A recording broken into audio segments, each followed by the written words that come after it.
Welcome back dear viewers.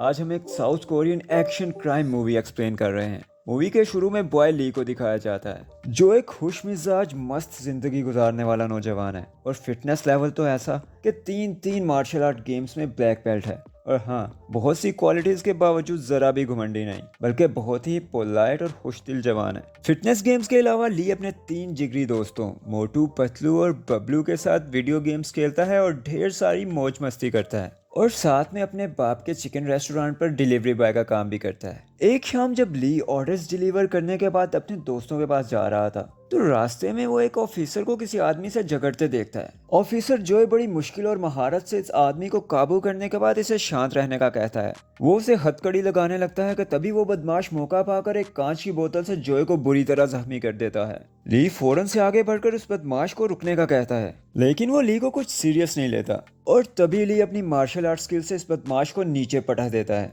ली देखता है कि ये आदमी अपनी टांग में एक अजीब सा इलेक्ट्रॉनिक एंकल ब्रेसलेट पहने हुए है। अगले रोज ली को इसकी बहादुरी पर मॉनिटरिंग डिवीजन की तरफ से एक अवार्ड दिया जाता है, जिस पर ली भी बहुत खुश है। यहाँ का एक मैनेजर मिस्टर किम ली से मिलता है। वो ली को अपनी जॉब के बारे में बताता है कि मैं एक प्रोबेशन ऑफिसर हूँ। हमारा काम होता है कि खतरनाक मुजरिमों की रिहाई के बाद एक खास अरसे तक 24 घंटे उन पर नजर रखना, ताकि वो सोसाइटी में दोबारा कुछ गलत ना कर सकें। कोरिया में लगभग 5000 ऐसे लोग हैं जिनको रिहाई के बाद इलेक्ट्रॉनिक बैंड पहनाए गए हैं, और इनमें से अक्सर रेप और मर्डर के जराइम में मुलविस थे। अगर ये लोग कुछ गड़बड़ करें तो हमें इन्हें रोकना होता है, और ऐसा करने के लिए मुझ जैसे प्रोबेशन ऑफिसर के साथ कई मार्शल आर्ट ऑफिसर्स होते हैं, ताकि जरूरत पड़ने पर इन मुजरिमों का मुकाबला किया जा सके। पिछले रोज जिस ऑफिसर जोए की तुमने जान बचाई वो भी एक मार्शल आर्ट ऑफिसर है। मिस्टर किम इसके काम के बारे में पूछता है तो ली बताता है कि मैं अपने बाप के रेस्टोरेंट में डिलीवरी का काम करता हूँ। किम कहता है कि जोए बता रहा था कि तुम जूडो के भी माहिर हो। ली कहता है जी हाँ, मैं टाइकोंडो, जूडो और केंडो में थर्ड एंड मतलब ब्लैक बेल्ट हूँ। मिस्टर किम कहता है अरे वाह। यहाँ वो ली से रिक्वेस्ट करता है कि जोए के घाव काफी गहरे हैं और उसे ठीक होने में कुछ 5 हफ्तों का वक्त लगेगा। हमारे पास मार्शल आर्ट ऑफिसर्स की पहले से कमी है। अगर ऑफिसर जोए के वापस आने तक तुम हमारी डिवीजन को ज्वाइन कर सको तो। लेकिन ली यहाँ थोड़ा कंफ्यूज है, क्योंकि उसके लिए किसी भी काम को करने में मजा आना सबसे ज्यादा जरूरी है। खैर वो अपने दोस्तों से मशवरा करता है जो कहते हैं कि तुम इस काम के लिए फिट भी हो और लगता है इस काम में काफी थ्रिल है। इनके बाद इसके डैड भी ली से कहते हैं कि तुम्हें अवार्ड मिलने पर मुझे बहुत फख्र महसूस हुआ, और अगर तुम कुछ नया करना चाहते हो तो कर दो अप्लाई। और हाँ, रेस्टोरेंट का काम तो तुम्हारे बिना भी चल सकता है। खैर अगले रोज बॉय ऑफिसर जोए के वापस आने तक मिस्टर किम की टीम को ज्वाइन कर लेता है। ली को टीम में वेलकम किया जाता है। एक दूसरा ऑफिसर इसे काम के बारे में समझाता है कि यहाँ स्क्रीन पर हमें इन खतरनाक मुजरिमों की लोकेशन शो हो रही है, जिनमें से अक्सर ऐसे हैं जिन्होंने कम उम्र बच्चों का रेप किया और कुछ मर्डर की सजा काट कर रिहा हुए हैं। अगर इनके टैग्स की बैटरी लो होगी तो ये सामने का आइकन येलो हो जाएगा। आइकन पर क्लिक करने से इनकी डिटेल्स खुल जाएंगी और हमें इन्हें कॉल करके बैंड को चार्ज करने का कहना होगा। अगर किसी पर शक गुजरे या ऑर्डर्स ना माने तो फिर हमें इनके पास जाना पड़ेगा। काफी बोरिंग टाइम गुजारने के बाद आखिर ली के सिस्टम पर एक आइकन येलो हो जाता है। ली इसकी डिटेल्स ओपन करता है और इसे कांटेक्ट करता है कि सर प्लीज अपने बैंड को चार्ज कर लीजिए। लेकिन वो लड़का पहले तो बहाना करता है और दूसरी बार गाली देकर फोन बंद करने का कहता है। दरअसल ये लफंगा पहले भी एक स्कूल गर्ल के रेप के जुर्म में सजा काट चुका था। मिस्टर किम और ली इस लड़के के अपार्टमेंट के बाहर पहुंचते हैं। ली काफी समझदार है, वो इस बदमाश की चालाकी समझ चुका है। ली मिस्टर किम को बताता है कि ये देखिए इसने अपनी विंडो की आयरन ग्रिल्स को हटा रखा है ताकि जरूरत पड़ने पर वो इस रास्ते से भाग सके। ली कहता है कि सर आप आगे के दरवाजे से जाइए और मैं यहीं रुकता हूँ। जब वो यहाँ से भागने की कोशिश करेगा तो मैं उसे दबोच लूंगा। मिस्टर किम कहते हैं कि अगर वो आगे के दरवाजे से ही भाग निकला तो ली जवाब देता है कि फिर मैं भाग के अंदर आ जाऊंगा। खैर मिस्टर किम इसके दरवाजे पर जोर जोर से दस्तक देने लगते हैं और अंदर मौजूद लड़की मौका पाकर दरवाजा खोल देती है। वो रोती हुई बताती है कि ये आदमी मुझसे जबरदस्ती करने की कोशिश कर रहा था। यंग फौरन वहां से भागता है और खिड़की से बाहर छलांग लगा देता है, जहां ली पहले से इसके इंतजार में बैठा था। ली एक ही किक से इस लफंगे को नीचे गिरा देता है और जानबूझकर टेजर का एक झटका भी लगाता है। इसके बाद वो हथकड़ी लगाकर इसे साथ ले जाने लगते हैं। खैर ली को तो जैसे ये काम रास आ गया था और इसकी मार्शल आर्ट स्किल्स भी सोसाइटी को प्रोटेक्ट करने के लिए यूज हो रही थी, जिससे वो काफी खुश था। वो ऐसे कई बीमार जहन मुजरिमों से लोगों को बचाते हैं। मिस्टर किम भी खुश थे कि उन्हें एक बेहतरीन ऑफिसर मिल गया है। एक रोज मिस्टर किम ली को अपने साथ डिनर की दावत देते हैं। ली कहता है कि सर मैंने अपने दोस्तों को मिलने का वक्त दिया था, लेकिन क्या मैं उन्हें अपने साथ ले आ सकता हूँ? और मिस्टर किम कहता है कि हाँ हाँ क्यों नहीं। अब इसी रात ये लोग डिनर के लिए इकट्ठे होते हैं और मिस्टर किम इन्हें कुछ भी अपनी मर्जी से ऑर्डर करने का कहता है और मोटू तो बड़ी बेशर्मी से सबसे बेहतरीन और महंगी डिशेस ऑर्डर करता है। लेकिन मिस्टर किम को इससे ज़रा भी फर्क नहीं पड़ता। बबलू मिस्टर किम से पूछता है कि प्रोबेशन ऑफिसर होना काफ़ी मुश्किल और जिम्मेदारी वाला काम है, आपने इस जॉब को क्यों चुना। मिस्टर किम बताता है कि जब मैं 10 साल का था तो हमारी गाड़ी को एक तेज़ रफ्तार गाड़ी पीछे से आकर टकराई और पिछला हिस्सा पिचक जाने की वजह से मैं तो अंदर ही फंस गया और कुछ ही देर में गाड़ी के इंजन को भी आग लग गई। अब मैं तो रो रहा था कि क्या मैं ऐसे मर जाऊंगा। मैंने तो अभी न्यू ईयर पर मिलने वाले अपने पैसे भी खर्च नहीं किए। लेकिन फिर पुलिस वहां पहुंची और उन्होंने दरवाज़ा तोड़कर मुझे वहां से बाहर निकाला। उस रोज़ मैंने इरादा किया कि मैं भी बड़ा होकर एक पुलिस ऑफिसर बनूंगा और अपने लोगों की हिफाजत करूंगा। लेकिन टांग में इंजरी की वजह से मैं ज़्यादा दौड़ नहीं सकता, तो मैंने प्रोबेशन ऑफिसर बनने का फैसला किया ताकि मुजरिमों पर नज़र रखकर जुराइम को कम करने में मदद कर सकूं। और ये काम मेरे लिए तब और भी ज़रूरी हो गया जब मेरी शादी हुई और मेरा बच्चा पैदा हुआ, क्योंकि हम जिन मुजरिमों पर नज़र रखते हैं उनमें अक्सर ऐसे हैं जो बच्चों का रेप करते हैं। मैं चाहता हूँ कि बच्चों के लिए ये दुनिया बहुत खूबसूरत होनी चाहिए जहाँ वो ना डर होकर बेफिक्री से ज़िंदगी जिएं। ली और उसके दोस्त मिस्टर किम के इन खूबसूरत जज्बात पर तालियों से उन्हें दाद देते हैं। खैर ये डिनर से फारिग होकर वहाँ से बाहर निकलते हैं कि तभी इन्हें इन्फॉर्म किया जाता है कि करीब के एक इलाके में किसी आदमी ने कानून तोड़ा है और ये लोग उसका पीछा करने लगते हैं। ली तंग रास्तों से भागता हुआ उस आदमी तक पहुंच जाता है जो टांगों से किसी का दरवाजा तोड़ने की कोशिश कर रहा था। यह आदमी एक मर्डर के इल्जाम में पहले भी 20 साल की सजा काट चुका था। ली वहां पहुंचकर उसे रुकने का कहता है और वो आदमी ली से झगड़ने लगता है। थोड़ी ही देर में वो आदमी बेबस होकर अपने ही गले पर चाकू रख देता है और ली को खुद से दूर रहने का कहता है। अब इस सिचुएशन की तो ली को समझ नहीं आ रही। ली मिस्टर किम को बताता है और मिस्टर किम ली से कहता है कि जो मैं बोलूं वो तुम इस आदमी से बोलते रहो। फिर वो इस मुजरिम से बात करते हैं। क्या बात है मेरे दोस्त, आज किसी से झगड़ा हो गया क्या? बहुत परेशान लग रहे हो। लगता है परेशानी में तुमने थोड़ी पी भी ली है और अपना गुस्सा निकालने के लिए यहाँ पहुंचे हो। अब सामने वाला आदमी जवाब देता है कि मैंने सुधरने की बहुत कोशिश की, लेकिन ये आदमी स्टैग को लेकर सबके सामने मुझे परेशान करता है और हर वक्त मुझे चिढ़ाता रहता है। मैं इसको भी मार देना चाहता हूँ और खुद को भी। मिस्टर किम यहाँ कहता है, ओह मिस्टर डोंग मेरे भाई, मैं तुम्हारी सिचुएशन समझ सकता हूँ। तुम जिंदगी से तंग आ चुके हो और तुम्हारे सुधरने की ख्वाहिश के बावजूद लोग तुम्हें परेशान कर रहे हैं। लेकिन तुम हिम्मत नहीं हारो। मैं तुम्हारी ऐसी रिपोर्ट लिखूंगा जिसमें तुम्हें कम से कम सज़ा मिले और तुम्हारा ये टैग भी जल्द उतर जाएगा। और तब तक मैं तुम्हारे साथ रहूंगा और तुम्हारी मदद करूंगा, ये मेरा तुमसे वादा है। प्लीज़ अब ये चाकू अपनी गर्दन से हटा दो।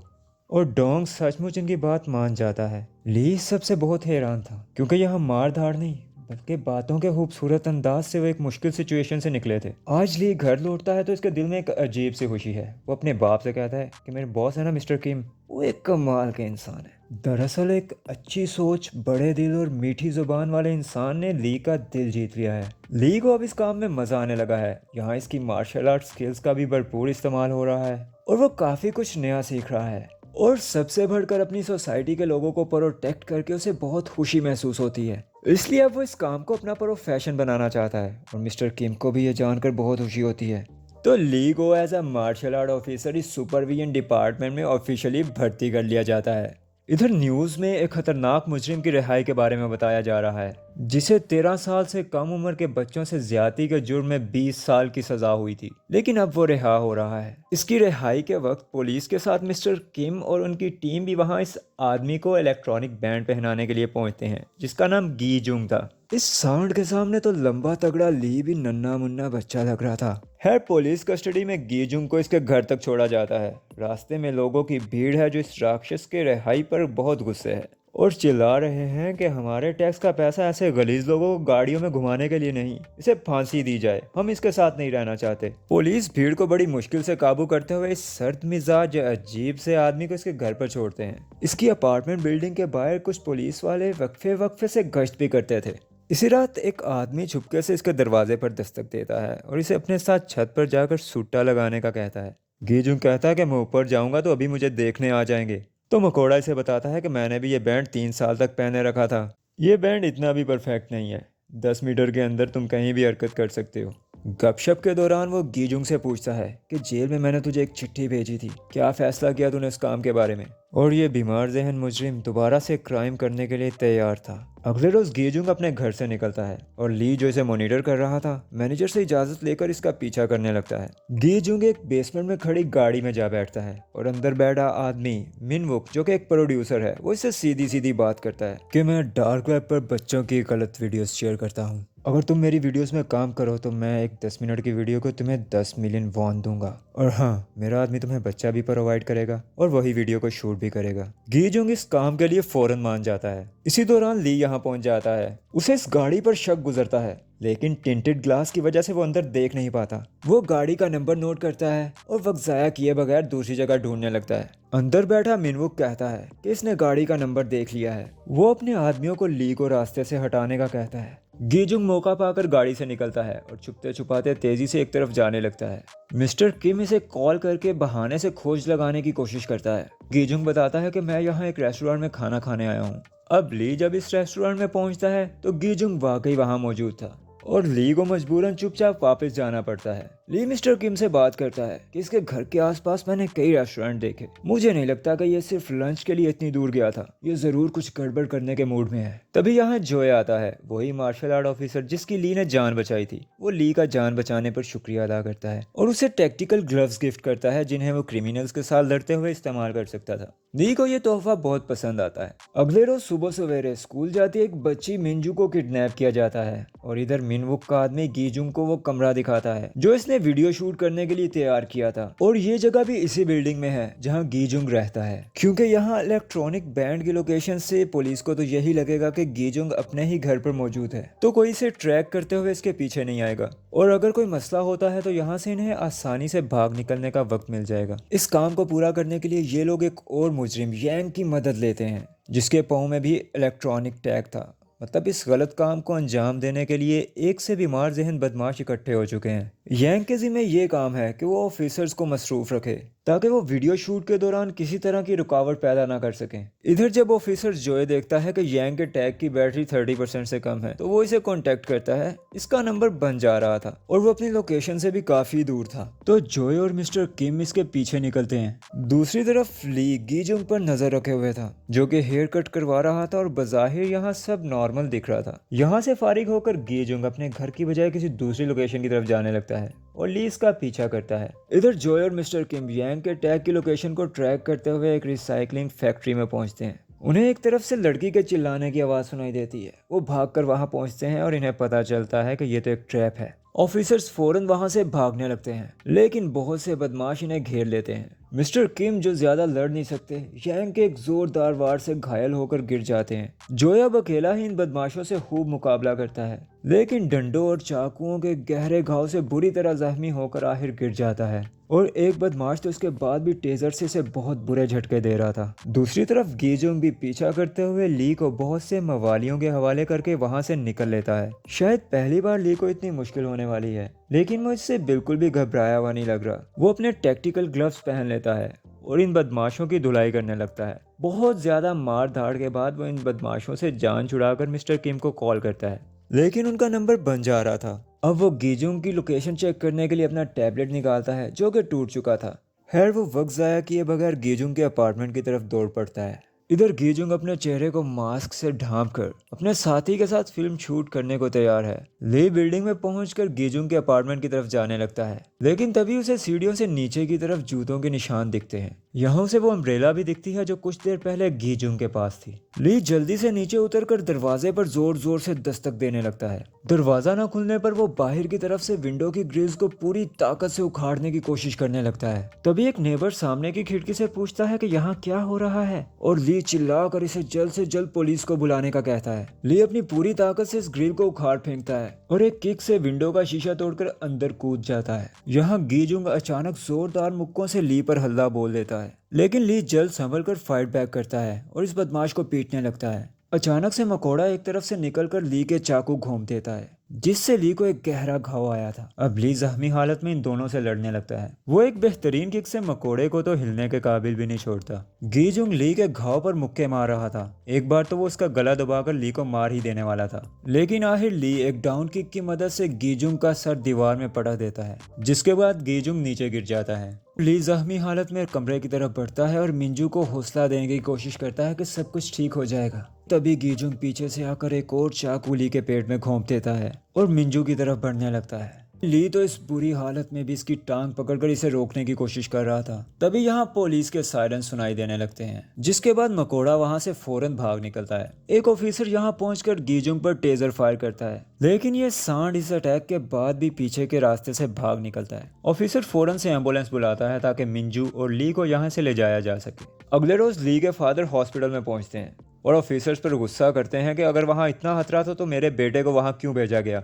लेकिन ली आंख खुलते ही गीजुंग के बारे में पूछता है कि क्या वो पकड़ा गया। इसे बताया जाता है कि गीजुंग वहां से भागने में कामयाब हो गया। मिस्टर किम गर्दन टूटने की वजह से हॉस्पिटलाइज हैं और ऑफिसर जोए क्राइम सीन पर हार्ट अटैक आने की वजह से कोमा में चले गए थे, जिनकी अब मौत हो चुकी है। ली इस खबर से बहुत दुखी होता है और रोने लगता है। खैर अगले रोज सभी उस बहादुर ऑफिसर जोए की आखिरी रस्म में उसे रिस्पेक्ट देने के लिए इकट्ठे होते हैं। यहाँ मिंजू की मदर भी आई थी, जो अपनी बेटी की जान बचाने पर ली का शुक्रिया अदा करती है। वो बताती है कि मिंजू अब ठीक है, लेकिन बाहर जाने से घबराती है और उसे बुरे सपने भी आते हैं। लेकिन जब मैं उसे आपके बारे में बताती हूँ तो वो खुशी से खिल जाती है। वो मिंजू का ली के लिए लिखा हुआ एक नोट उसे देती है। इसके बाद ली मिस्टर किम से मिलता है और मिस्टर किम इसे अब इस मामले से दूर रहने का कहता है, क्योंकि तुम्हारी सेहत ठीक नहीं, और उम्मीद करता है कि पुलिस इस खतरनाक मुजरिम को जल्द पकड़ने में कामयाब होगी। लेकिन ली न जाने क्यों इस काम को खुद ही पूरा करना चाहता है। उसके दोस्त भी इस काम में उसकी पूरी मदद करना चाहते हैं, क्योंकि उन्हें लगता है कि बहुत से मुजरिम आम शहरियों की मदद से पकड़े गए तो वो भी ऐसा कर सकते हैं। ली को यहाँ से डिस्चार्ज होने में कुछ दिन बाकी थे, तब तक वो अपने दोस्तों को इस मिशन की तैयारी के लिए कहता है और उस गाड़ी के नंबर की मदद से उसके ऑनर की खोज लगाने का कहता है, जो उसने गीजुंग का पीछा करते हुए पार्किंग में देखी थी। इसके बाद ये लोग अपने मिशन के लिए कुछ जरूरी सामान खरीदते हैं और मोटू भाई अपने बड़े भैया के पास पहुंचते हैं, जो कि एक आईटी एक्सपर्ट हैं। वो इस नंबर की मदद से गाड़ी और उसके ऑनर के बारे में सारी डिटेल ढूंढ निकालते हैं। साथ में वो इन्हें एक पेन ड्राइव भी देते हैं कि अगर तुम इसे किसी भी सिस्टम के साथ अटैच करो तो मैं उस सिस्टम को हैक कर सकता हूँ। अब एक रोज ली अपने दोस्तों के साथ मौका पाकर इस अपार्टमेंट बिल्डिंग में घुस जाता है। मॉइस्चर यूट्यूब पर देखे एक तरीके से टेजर की मदद से लॉक ब्रेक करने की कोशिश करता है, लेकिन लॉक तो नहीं खुलता, अलार्म बजने लगता है। ये लोग फौरन वहां से भागने लगते हैं। तभी प्रोड्यूसर मिनवुक लॉक चेक करने के लिए बाहर आता है कि इसे क्या मसला हो रहा है, और इससे पहले कि वो जल्दी से अंदर जा पाता, ली आगे बढ़ के इसका दरवाजा पकड़ लेता है और सभी अपार्टमेंट के अंदर घुस जाते हैं। यहाँ वो इसे बांध कर इसके सिस्टम को हैक करते हैं, जिसमें बच्चों के साथ बनाई हुई बहुत सी बुरी वीडियोस थी, और इनमें एक वीडियो गीजुंग की भी थी। मतलब गीजुंग वहां से भागने के बाद भी इसके लिए वीडियोस बना रहा था। ली इससे गीजुंग की लोकेशन के बारे में पूछता है, लेकिन इसके ना बताने पर वो गुस्से में इसकी आंख को जख्मी कर देता है। इस गलती से ये लोग थोड़ी देर के लिए घबरा जाते हैं, लेकिन फिर ली का दोस्त इस प्रोड्यूसर को इसकी आंख दिखाता है कि देखो तुम्हारी आंख बुरी तरह जख्मी है, अगर फौरन इलाज ना करवाए तो तुम अंधे हो सकते हो, इसलिए हमें जल्द गीजुंग के बारे में बता दो। और प्रोड्यूसर मिनवुक को गीजुंग की लोकेशन के बारे में बताना ही पड़ता है। इसके बाद ये लोग यहाँ से निकलने लगते हैं, लेकिन जाने से पहले पुलिस को इन्फॉर्म कर देते हैं कि यहाँ एक आदमी मौजूद है जो बच्चों की गलत वीडियो प्रोड्यूस करता है, और इसका सिस्टम ऐसी वीडियो से भरा पड़ा है। अब अगले रोज ली अपने दोस्तों के साथ पूरी तैयारी से गीजुंग को ढूंढने के लिए निकलने लगता है। तभी यहाँ इसके फादर आ जाते हैं और वो इस पर गुस्सा होते हैं कि तुम ये काम और नहीं करोगे, उस रोज तुम्हारी जान जा सकती थी। ली कहता है कि बाबा, इस काम को मैं बहुत पसंद करता हूँ और इसे अपना प्रोफेशन समझता हूँ, मैं इसे भूल नहीं सकता। वो लड़की मिंजू, जिसकी कुछ रोज पहले मैंने जान बचाई, वो अभी तक बाहर जाने से डरती है। और दूसरी तरफ वो हरामी गीजुंग, उसने वहां से भागने के बाद भी एक और बच्ची के साथ वीडियो बनाई है। ये सब जानते हुए मैं कैसे चुप रह सकता हूँ? क्या इस तरह मैं गर्व से जी सकूंगा? आप ठीक सोच रहे हैं कि पुलिस अपना काम कर रही है, लेकिन मैं भी अपनी सी कोशिश करना चाहता हूँ। हो सकता है आज भी कोई बच्चा उस बदमाश के चुंगल में फंसा हो और किसी मेरे ही जैसे का इंतजार कर रहा हो। सो प्लीज बाबा, मुझे मत रोकिएगा, मुझे कुछ नहीं होगा और इस बार मैं उसे पकड़ के ही रहूंगा।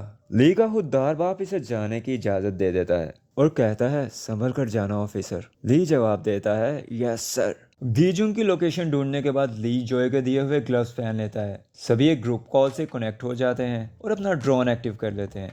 ली के दोस्त थोड़ा दूर ठहर कर ड्रोन की मदद से नजर रख रहे थे और ली अकेला गीजुंग के ठिकाने पर जाके इसे ललकारता है, बाहिरा हरामखोर। यहाँ गीजुंग के साथ मकोड़ा और कई दूसरे बदमाश भी मौजूद थे। वो ली को घेर कर इससे लड़ने लगते हैं और गीजुंग चुपचाप वहां से निकल लेता है, लेकिन ली के दोस्त ड्रोन की मदद से इसे ट्रैक कर रहे थे। ली इन बदमाशों को मार पीट कर मिर्ची मसाले का लेप करने के बाद वहां से निकलता है और अपने दोस्तों की मदद से गीजुंग तक पहुंच जाता है। ली इस पर लातों और घूंसों से अटैक कर देता है, लेकिन ये राक्षस भी कुछ कम नहीं। लड़ते हुए ये एक कसाई की दुकान में घुस जाते हैं, जहां गीजुंग इस पर टोके छुरियों से हमला करता है और ली हड्डियों से इसे खूब पीटता है। एक बार तो ली बुरी तरह इस सांड के काबू में आ चुका था, जो इसके मुंह पर मुक्के दाग रहा था और ली इसके सामने बेबस हो चुका था। लेकिन यहाँ ली के दोस्त काम आते हैं। मोटू भाई अपने ड्रोन से इस बदमाश की आंख को बुरी तरह जख्मी कर देता है। ली को दोबारा उठने का मौका मिलता है और घूंसों और लातों के वार उल्टे शुरू हो जाते हैं। आखिर ली यहाँ रुककर एक पावरफुल किक लगाता है और अब ली एक प्रोफेशनल ऑफिसर की तरह इसे हथकड़ी लगाता है। ली इस कामयाबी पर धीमा सा मुस्कुरा रहा था, तभी पास में पुलिस के सायरन सुनाई देने लगते हैं। अगले रोज ली और इसके दोस्तों को एक अवार्ड सेरेमनी में दिखाया जाता है, जहां इनके अच्छे कामों और समाज की सेवा करने पर प्रेसिडेंट की तरफ से इन्हें अवार्ड दिया जा रहा था। यहाँ मिस्टर किम और ली के फादर भी मौजूद थे और मिंजू, जो अब बिल्कुल ठीक हो चुकी है, अपने ही जैसे खूबसूरत फूलों के साथ ली अंकल को थैंक यू कहने आई है। इसके बाद दिखाया जाता है कि ली और मिस्टर किम किसी मुस्लिम के कानून तोड़ने पर अपने किसी नए मिशन के लिए निकल रहे हैं और यहाँ इस बेहतरीन मूवी का एंड हो जाता है। अगर आपको हमारी एक्सप्लेनेशन अच्छी लगी तो हमारे चैनल को सब्सक्राइब करें और वीडियो को लाइक करें। Thank you so much for watching.